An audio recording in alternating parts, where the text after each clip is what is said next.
Hey everybody, I just decided I'm just going to go read all of chapter 2, and then I'm just going to go through Howard Zinn's chapters 1, 3, 4, 5, and so on until we're done, because there's not that much in chapter 2, and I honestly want to get my thoughts out on this book, so here we go. If racism can't be shown to be natural, then it is the result of certain conditions, and we are impelled to eliminate those conditions.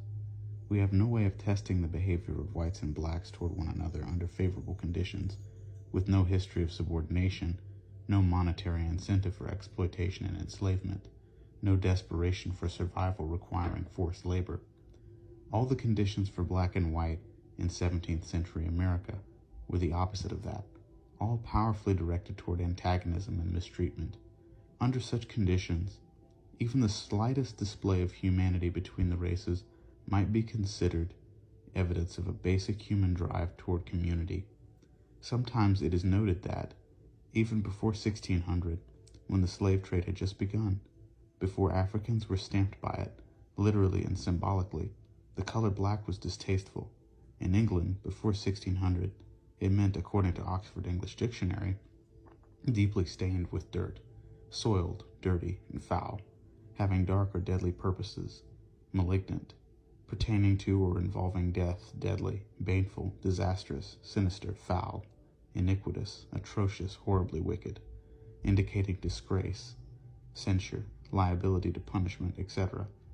And Elizabethan poetry often used the color of white in connection with beauty.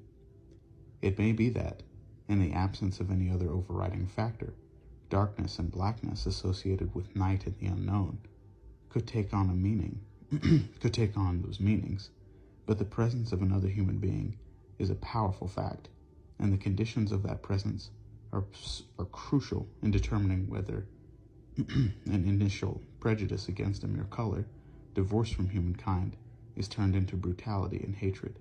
In spite of such preconceptions about blackness, in spite of special subordination of blacks and Americans in the Americas in the 17th century, there is evidence that where whites and blacks found themselves with common problems, common work, common enemy, and their master, they behaved toward one another as equals. As one scholar of slavery, Kenneth Stamp, has put it, Negro and white servants of the 17th century were remarkably unconcerned about the visible physical differences.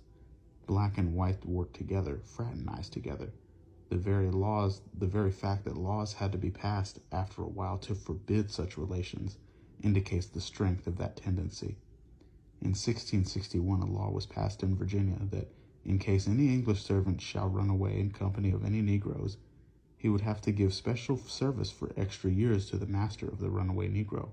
In 1691, Virginia provided for the banishment of any white man or woman being free who shall intermarry with a Negro, mulatto, or Indian man or woman, bond or free.